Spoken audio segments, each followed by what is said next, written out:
Atos dos Apóstolos.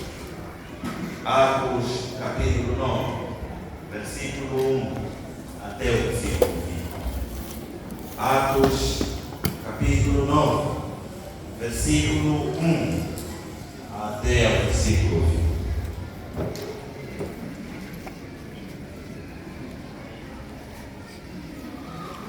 Atos é um livro fácil de acesso.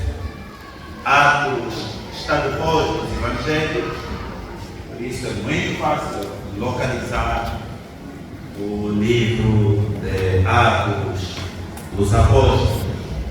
Atos dos Apóstolos, capítulo 9, versículo 1 ao versículo 20.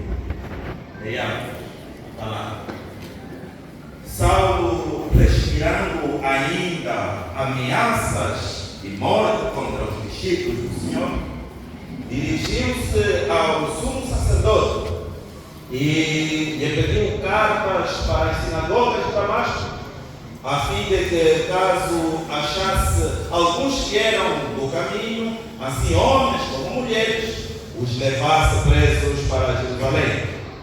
Seguindo ele estrada fora, ao aproximar-se de Damasco, subitamente uma luz do céu brilhou ao seu redor e, caindo por terra, ouviu uma voz que lhe dizia: Saulo, Saulo, por que me persegues? E ele perguntou: Quem és tu, Senhor? E a resposta foi: Eu sou Jesus, a quem tu persegues. Mas levanta-te e entra na cidade, onde te dirão o que te convém fazer. Os seus companheiros de viagem pararam emudecidos, ouvindo a voz, não vendo, contudo, ninguém. Então se levantou Saulo da terra e, abrindo os olhos, nada podia ver. E, guiando-o pela mão, levaram para Damasco. Esteve 3 dias sem ver, durante os quais nada comeu, nem bebeu. Ora, havia em Damasco um discípulo chamado Ananias. Disse-lhe o Senhor numa visão: Ananias! Ao que respondeu: Eis-me aqui, Senhor. Então o Senhor lhe ordenou: Dispõe-te e vai à rua que se chama Direita, e na casa de Judas procura por Saulo, apelidado de Tarso, pois ele está orando. E viu entrar um homem chamado Ananias e pôr-lhe as mãos para que recuperasse a vista. Ananias, porém, respondeu: Senhor, de muito tenho ouvido a respeito desse homem, quantos males tem feito aos teus santos em Jerusalém, e para aqui trouxe a autorização dos principais sacerdotes para prender a todos os que invocam o teu nome. Mas o Senhor disse: Vai, porque este é para mim um instrumento escolhido para levar o meu nome perante os gentios e reis, bem como perante os filhos de Israel. Pois eu lhe mostrarei quanto lhe importa sofrer pelo meu nome. Então Ananias foi e, entrando na casa, impôs sobre ele as mãos, dizendo: Saulo, irmão, o Senhor me enviou a saber, o próprio Jesus que te apareceu no caminho por onde vinhas, para que recuperes a vista e fiques cheio do Espírito Santo. Imediatamente lhe caíram os olhos como que umas escamas e tornou a ver. A seguir, levantou-se e foi batizado. E, depois de ter se alimentado, sentiu-se fortalecido. Então permaneceu em Damasco alguns dias. com os discípulos. Amém. Amém. Eu penso que o irmão não fez a sua Bíblia. Continue exatamente com a Bíblia aberta, porque este é o momento da exposição da palavra de Deus. Em primeiro lugar, é mister agradecer a Deus por esta oportunidade. Aliás, minhas irmãs e meus irmãos, estar aqui diante de vocês é uma responsabilidade muito grande. Aliás, é todo imperfeito falar de uma palavra perfeita.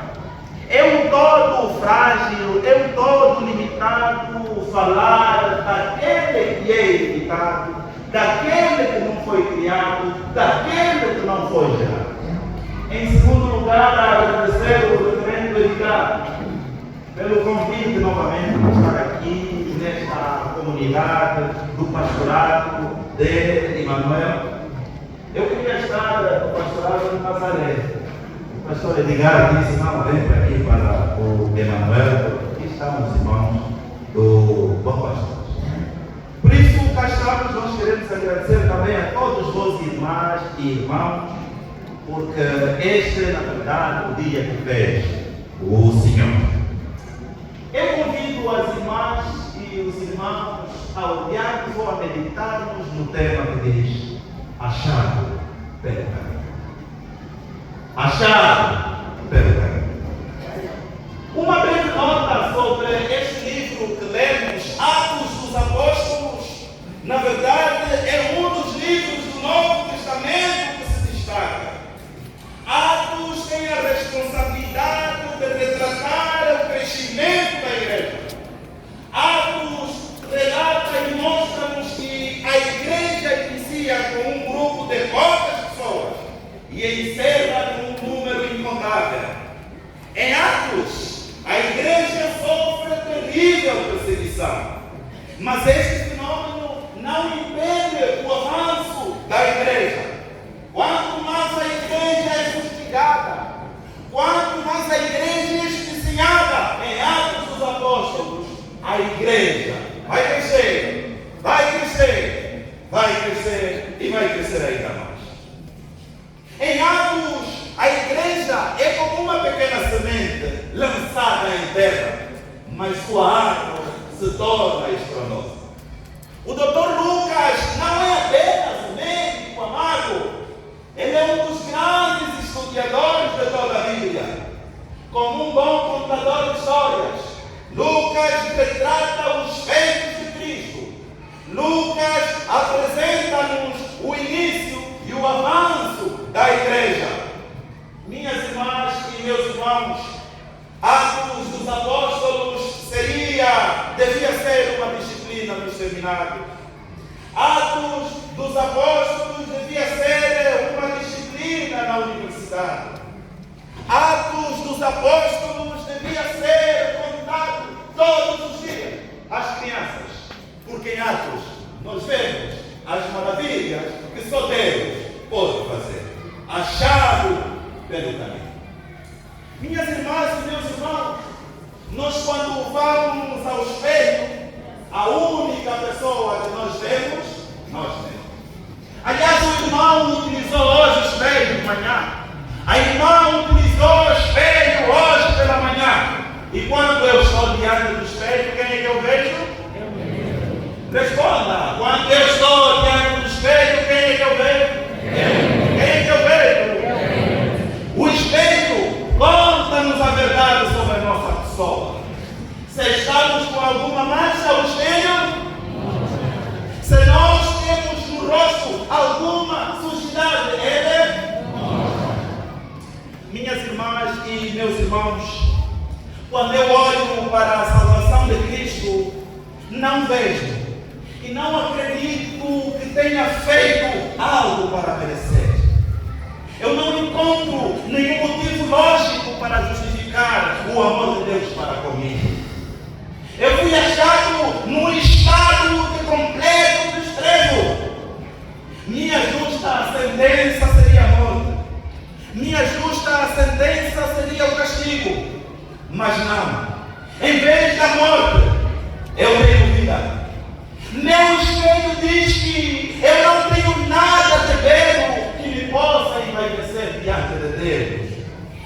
fui achado pelo caminho. É graça imerecida e não as minhas obras que me trouxe para Ele. Minhas irmãs e meus irmãos, Saulo foi um homem zeloso em tudo o que fazia. Ele foi um dos exemplos claros de zelo e dedicação quando estava a fazer as suas tarefas. Aquele cidadão romano, Saulo, enquanto membro do partido anticristão, ele cumpriu com zelo a sua missão. Mesmo depois da sua conversão, Saulo foi um dedicado, foi um missionário dedicado, um plantador de igrejas na Ásia Menor. Minhas irmãs e meus irmãos, a igreja em Atos dos Apóstolos está a passar por situações difíceis. É neste contexto em que vários imperadores se levantam contra a igreja. Os decretos são publicados em diários com o objetivo expresso de impedir o avanço da igreja. Em Atos dos Apóstolos, os cristãos sofrem dura perseguição. Em Atos dos Apóstolos, os cristãos sofrem torturas. Em Atos dos Apóstolos, sofrem prisões e inclusive a morte. A liberdade religiosa está comprometida em Atos dos Apóstolos. Falar de Cristo se constitui num crime punível nos termos da lei. Um dado bastante importante é que, enquanto a igreja é perseguida, ela avança nos quatro cantos do mundo. Meus irmãos e minhas irmãs, o sofrimento, as perseguições, a tortura não enfraqueceu a igreja, mas sim fortificou. As dificuldades na vida do cristão não devem fazer cair na fé, mas lhe fortificar na fé. Por isso, um dado, e aqui nós podemos naturalmente dizer que Deus permite que a igreja seja perseguida para empurrá-la para outras terras.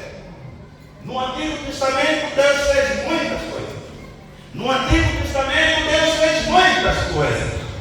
No Antigo Testamento, Deus permitiu que José fosse banido. Mas por detrás deste plano maléfico, o Senhor tinha um plano maior para com o seu povo, que era para livrar.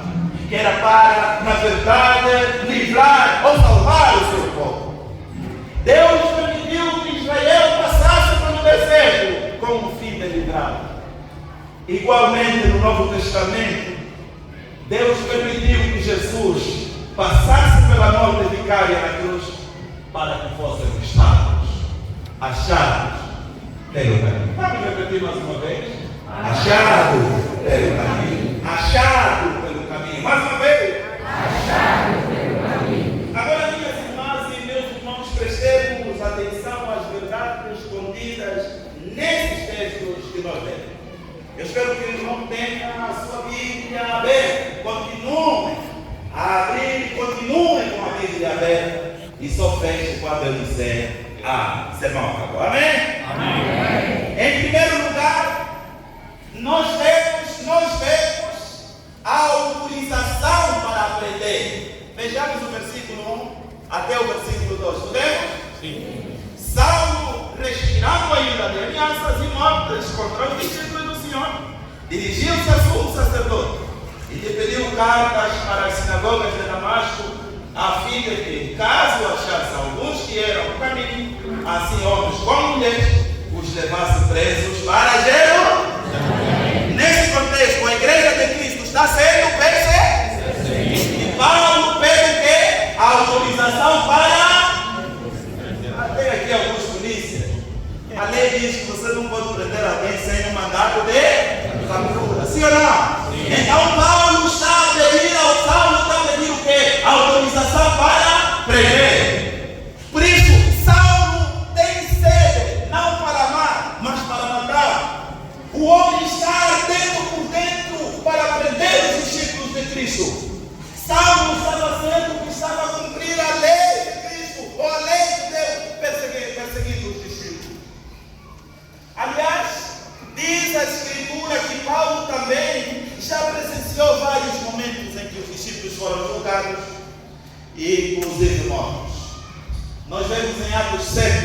versículo 58, sendo um dos homens tementes a Deus, Estevão, o primeiro mártir, sendo apedrejado.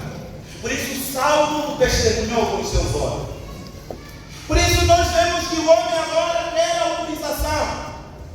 E depois da autorização, ele tem agora o caminho para seguir a Damasco. Agora, a missão de prender os cristãos é oficial.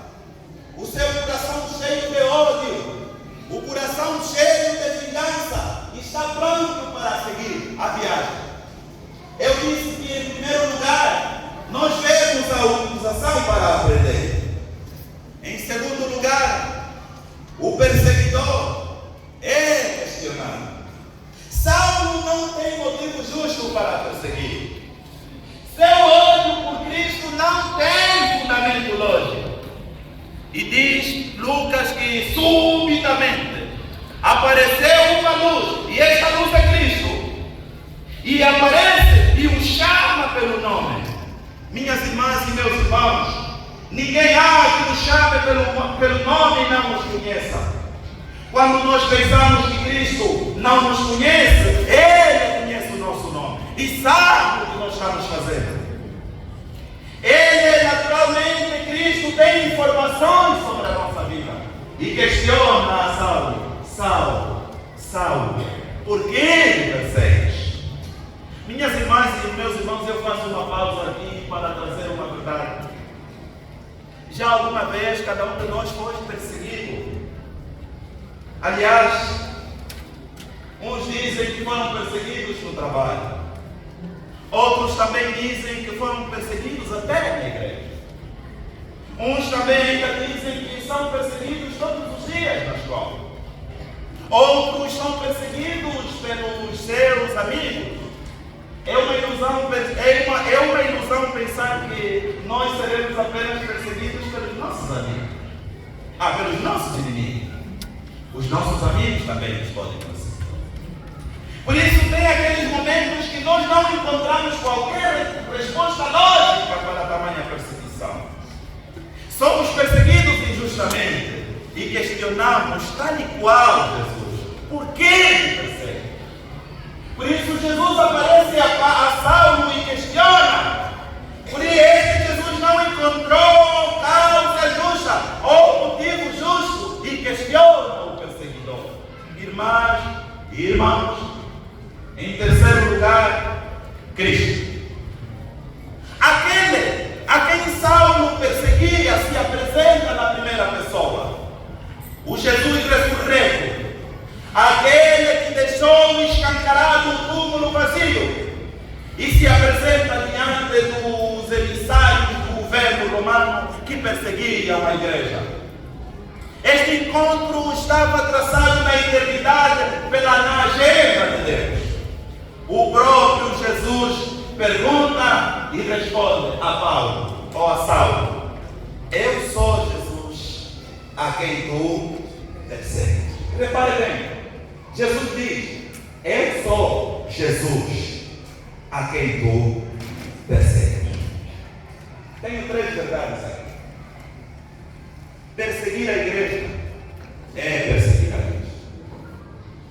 Aquele que persegue a igreja, aquele que atenta contra a igreja, aquele que fala contra a igreja, não fala contra a igreja, fala contra a igreja. Em segundo lugar, negar o convite da igreja é negar o dono da igreja. Em terceiro e em último lugar, a igreja é a noiva. A igreja é propriedade de Cristo. E ela só pode perecer sem a ausência de Cristo. Logo aqui aquele hino está completamente descartado quando nós cantamos que onde não há pastor, a igreja perece. Não é verdade? Onde não há Cristo, a igreja perece. Onde não há diaconisa, onde não há catequista, a igreja perece. Não é verdade? Onde não há Cristo, a igreja perece. Em quarto lugar, minhas irmãs e meus irmãos, achado e orientado por Cristo. Nós vemos neste momento que aquele que perseguia, aquele que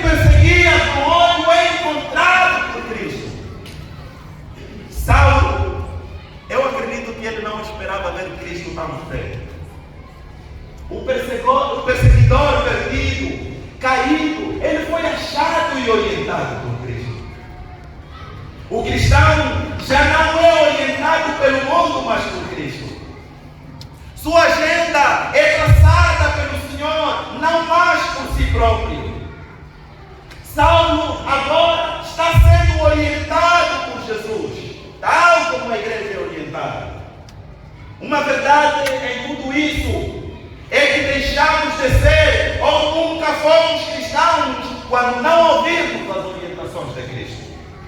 Reparem, minhas irmãs e meus irmãos, o apóstolo Saulo cai por terra. E no versículo 6, os irmãos podem ler o versículo 6 comigo, por favor. Versículo 6, ele recebe a orientação da parte de Cristo, que é que diz: 1, 2, 3, vamos. E ele também Senhor, que faça.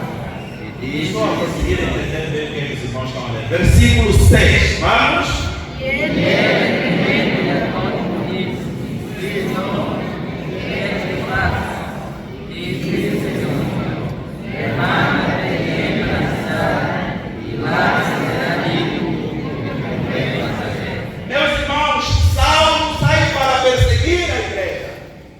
E quando Cristo lhe aparece, Cristo ordena: agora levanta-te, vai para a cidade e dirá o que deve fazer. Meus irmãos, começa aqui a surgir o processo de mudança da vida daquele homem. Saulo era um homem doente. Ele precisava urgentemente da cura. Ele precisava urgentemente do alívio. Saulo precisava de, no lugar do ódio, o amor. No lugar da sede da morte, precisava a vida. Uma das coisas que nós aprendemos aqui é que Cristo é perseguido, mas ele olha Saulo com os olhos de misericórdia. Cristo não responde ódio com ódio. Cristo não responde guerra com guerra. Cristo não responde calúnia por calúnia. Ele olha para o homem caído, o homem cego, e orienta-o a caminhar a Damasco, não para aprender, mas para mudar a sua vida. Minhas irmãs e meus irmãos, é para dar olhos ao cego, é para dar vida ao morto, é para dar vida, é para levantar o caído, é para achar aquele que se tinha perdido. Sim, Cristo chama-o para a mudança de vida. Ele foi achado pelo caminho e foi acolhido por Cristo Jesus. Irmãs e irmãos, Cristo é tão misericordioso para conosco. Cristo é tão bondoso para conosco que Ele não encontrou nenhum motivo justo para morrer por nós, mas Ele o fez. Nós fomos achados e acolhidos por Cristo Jesus. Em quinto lugar, nós vemos que Cristo dá ordens a Ananias, versículo 10 até o versículo 14.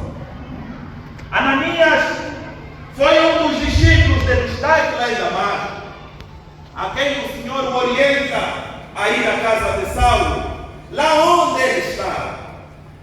Vejamos aqui três coisas na vida daquele homem, Ananias. Em primeiro lugar, a obediência. Em segundo lugar, o seu coração. E em terceiro lugar, as reações de Ananias. Uma das características do cristão é a obediência. Todo aquele que reconhece Cristo obedece tudo o que Ele manda. Então Ananias entende que Cristo ordena e eu vou. Ninguém pode afirmar ser cristão se não obedece àquele que manda. O coração de Ananias, seu coração é moldado por Cristo. Seu coração tem compaixão de Saulo. Ananias não é insensível ao mandato de Cristo e considera Saulo como um irmão da parte de Cristo. Mas, embora ele seja um homem obediente e um homem com bom coração, ele tem medo. Ananias conhecia a história de Saulo, ao ponto de ele chegar a dizer, reparem o que Ananias vai dizer no versículo 13 e 14, os irmãos podem ler, versículo 13 e 14, o que é que Ananias está a dizer? Versículo 13. Senhor, há muito ouvi acerca deste homem, quando nós estamos em Jerusalém, e aqui tem os sacerdotes para aprender todos que invocam o teu nome. Talvez Ananias pudesse questionar como é que será possível isso, Senhor? Colocar as minhas mãos a um homem perseguidor fervente de Cristo? Como Jesus pode permitir isso? Como é que eu poderia entrar em casa de um pecador? Ananias mostrou seus medos a Cristo, mas Ananias no final ele estava seguro que estava em diálogo com o dono da igreja e foi conforme a sua orientação. Minhas irmãs e meus irmãos, este versículo 15, o Senhor na verdade responde a Ananias porque ele tem de ir à casa de Saulo. O Senhor age, o Senhor ordena, o Senhor escolhe e o Senhor manda. Uma das grandes coisas que nós podemos aqui afirmar é que nós não somos santos porque não pecamos. Nós não somos santos porque não pecamos. Nós não somos santos porque nós não falamos mal do outro. Nós não somos santos porque não transgredimos a lei do Senhor. Não. Nós somos santos porque aquele que nos chamou é santo. Saulo é visto por Deus desde a eternidade e escolhido como vaso, como um evangelista de todos os tempos. Saulo foi achado por Deus no momento em que o seu coração ardia de ódio por Cristo. Deus podia ter escolhido um outro homem, mas ele escolheu Saulo. Deus podia ter escolhido uma outra pessoa, mas ele escolheu a ti. Deus podia ter achado uma outra pessoa, mas ele achou a ti. Deus naturalmente podia ter escolhido por outra pessoa, mas ele escolheu a ti, ó meu irmão, ó minha irmã. Aquele homem que começou com ódio caiu aos pés de Jesus. E o que Jesus está a dizer a Ananias vai, porque Saulo está orando. Meus irmãos, que beleza. Saulo agora está orando. Aquele homem que saiu com o coração cheio de ódio, aquele homem que saiu para matar, para prender, este homem está orando agora. Eu concordo com o grande pregador Charles Spurgeon. Ele diz o seguinte: orar faz você deixar de pecar, e pecar faz você deixar de orar. Eu vou repetir. Este homem diz que orar faz você deixar de pecar, e pecar faz você deixar de orar. Todo aquele que peca todos os dias não ora. Todo aquele que está afastado de Deus não ora. Não tem motivação para orar. Por isso, Saulo agora, este homem está sendo transformado. Foi achado pelo caminho. Este homem agora está orando. Este homem agora está orando. Minhas irmãs e meus irmãos, Saulo estava na forja para aprender. Saulo está agora na escola de Cristo para aprender a servir. Saulo está agora a aprender, não mais para aprender, mas para ser prendido. Não mais para oprimir, para ser oprimido. Em sétimo lugar, a conversão de Saulo traz 3 efeitos. Vemos neste importante momento de mudança na vida de Saulo áreas fundamentais na vida do cristão. Eu gostaria que os irmãos não dormissem.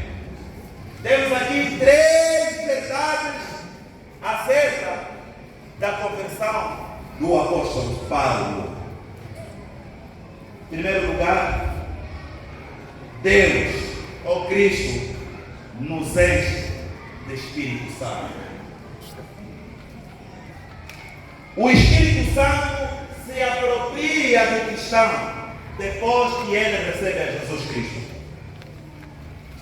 E aliás, Paulo, quando falou aos Efésios, capítulo 5, versículo 18, vai trazer a maior necessidade do cristão em encher-se do Espírito Santo. Meus irmãos, eu quero confessar uma coisa. Todos os irmãos cantaram tão bem hoje. Tão bem. Deus seja glorificado. Amém? Amém. Mas o grupo do Bom Pastor mexeu com o meu coração. Quando eles fazem a encenação deste último hino que cantaram, estavam aqui usando, espero que os irmãos estejam mesmo ano. Estavam aqui usando, e os irmãos viram que o dinheiro não compra o seu, o telefone não compra, roupas não compram o seu, não compra o seu, o inário não compra o seu, a Bíblia em si não compra o seu. Os irmãos tocaram o meu coração. Eu fiquei orando a dizer ao Senhor: se eu partir hoje, eu serei como este irmão. Ele tenta entrar, olha, aqui você não tem lugar. Tenta entrar, aqui você não tem lugar. Por isso eu estou com medo daquele dia. Eu estou com medo daquele dia. Os irmãos que nós muitas vezes colocamos no fundo são esses que vão entrar. Os da frente nem pensar. Agora, os irmãos não tenham medo de sentar em frente. Não tenham medo de sentar em frente. Por isso, minhas irmãs e meus irmãos, é uma verdade absoluta. Em segundo lugar, esta conversão de Saulo para Paulo dá vista ao cego. Antes de aceitarmos a Cristo, nós somos cegos. Nós não temos vistas. Nós não podemos e não sabemos o caminho. Por isso, a conversão de Paulo dá vista ao cego. Em terceiro lugar, o batismo. O batismo é um sinal visível da graça de Deus. A partir deste importante sacramento, nós fomos introduzidos na família de Deus. Ninguém devia ir ao batismo sem novo nascimento. Ninguém devia ir ao batismo porque comeu uma nova de catecismo, porque respondeu bem as perguntas do diácono de a camisa. Mas a pessoa que vai para o batismo é uma pessoa verdadeiramente nascida de Deus. Por isso, ninguém devia ir ao batismo sem ter tido alguma experiência com Cristo. O batismo é o ponto central da nossa experiência com Cristo. Paulo teve experiência com Cristo, depois foi batizado. Alguns irmãos primeiro são batizados, depois procuram experiência com Cristo. Alguns irmãos nem conhecem a pessoa de Cristo e vão para a primeira experiência e dizer que é o Senhor, eu sou uma nova criatura. Eu, Senhor, recebi o teu Filho Jesus Cristo como Senhor e Salvador. Agora eu vou, estou pronto para isso. Em oitavo e último lugar, Paulo está sendo fortalecido para fortalecer. Versículo 20. Versículo 19. E depois de se ter alimentado, sentiu-se fortalecido. Então permaneceu em Damasco alguns dias com os discípulos. Saulo tinha forças para perseguir, mas não para ser perseguido. Ele tinha forças para viajar, mandatado pelas autoridades romanas, com o fim de prender, mas não foi treinado como evangelista. Depois do seu chamado, O homem está fortalecido para fortalecer. Ele agora está pronto para sofrer pelo nome de Cristo. Saulo foi achado por Cristo e agora está apto para servir. Os irmãos podem estar a perguntar: o que isso tem a ver conosco? Que importância o que nós lemos tem para a minha vida? O que isso tem a ver comigo? Eu trouxe aqui 5 coisas que têm a ver comigo. 5 coisas. 5 coisas. Uma das coisas que mexe com o meu coração é que a nossa vida se parece com a de Saulo ou de Paulo. Uns estavam perdidos e foram achados por Cristo. Outros ainda estão perdidos. E é uma pura ilusão achar que todos os que estão na igreja são de Cristo. É uma ilusão pensar que todos os que estão na igreja são de Cristo. Só se pode achar aquilo que estava perdido. E na verdade reconhecemos aqui que só Deus nos pode achar. Uma segunda verdade é que é a soberania de Deus. As Escrituras também concordam que Deus age como Ele quer. Sua vontade é a que prevalece. E Deus escolhe, Deus acha quem Ele quer. Meus irmãos e minhas irmãs, eu estou igualmente certo que Deus não encontrou nada em nós. Aliás, encontrou alguma coisa. Querem saber? Eu vou repetir. Deus não encontrou nada em nós. Aliás, encontrou alguma coisa. Querem saber? Sim. Querem saber? Sim. Está muito fraco. Querem saber? Sim. Deus encontrou em nós o pecado. Deus encontrou em ti o pecado. Deus encontrou em ti a maldade.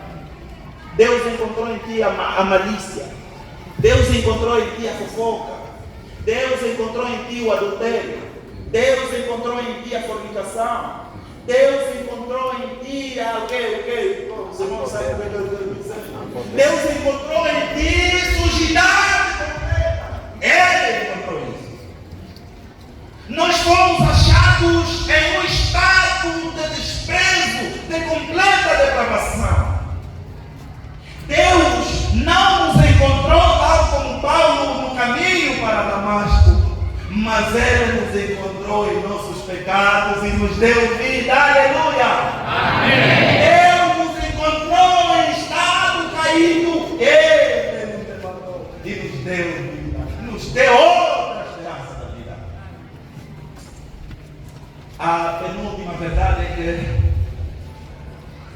quando eu olho para a salvação de Cristo, eu não acredito que tenha feito alguma coisa para merecer. Eu não encontro motivos lógicos para poder justificar o amor de Deus para comigo. Não encontro. A tua, a minha, a nossa justa sentença seria a morte. Nunca a vida. Quando eu vou para o espelho, eu vejo o meu pecado. Quando eu vou para o espelho, eu me deparo com o meu estado completamente caído. Quando eu vou para o espelho, eu vejo a minha imagem e não a imagem do outro.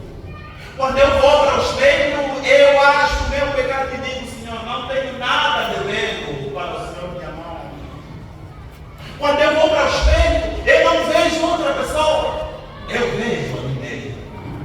Por isso, minhas irmãs e meus irmãos, eu fui achado pelo caminho. E o irmão? Eu fui achado pelo caminho. E o irmão foi achado aonde? É a graça imerecida e não as minhas obras que me trouxe para Ele. É o Senhor que me resgatou, não outra pessoa. Não é que me resgatei a mim mesmo. Por fim, minhas irmãs e meus irmãos, Cristo continua chamando. Cristo continua olhando para os nossos corações. E Ele nos chama de várias maneiras. Ele nos chama de várias maneiras. Nós vamos pelo caminho. Fomos achados pelo caminho. Só nos resta agora um lugar ou um caminho. Os achados têm apenas um caminho. Continuar a falar das boas novas do Evangelho para que mais pessoas sejam alcançadas pela graça de Deus. Eu apenas oro a Deus para que continuem a operar em vós aquilo que Ele mesmo quer. Precisamos reconhecer a cada instante, a cada momento, o nosso antigo estado, antes da salvação trazida por Cristo. Minhas irmãs e meus irmãos, Cristo mudou a vida de Paulo e Cristo pode mudar a tua vida. Cristo retirou o ódio do coração de Paulo e colocou o amor. Cristo retirou o espírito de perseguição da vida de Paulo e colocou agora a vontade e o poder e a coragem para ser perseguido. Minhas irmãs e meus irmãos, é tempo de realmente pegarmos o espelho e retirar aquilo que não está bem na nossa vida. Quando você tem uma mancha no espelho, está no espelho, tem uma mancha no rosto, o que é que faz? O que é que faz? Meus irmãos, quando você está na maquiadora ou aonde fazer maquilhagem, está a fazer a cara e tem isso, o que é que faz? O que é que faz? Por que é que não tira a fofoca, o adultério, a fornicação, tudo aquilo que te afasta de Deus? Por que não tira hoje mesmo? Por que não retira isso da tua vida hoje mesmo? Minhas irmãs e meus irmãos, os achados por Cristo, eles são chamados, levantados e enviados. Que o Senhor vos abençoe e que o Senhor vos ache verdadeiramente. Hoje e sempre. Amém.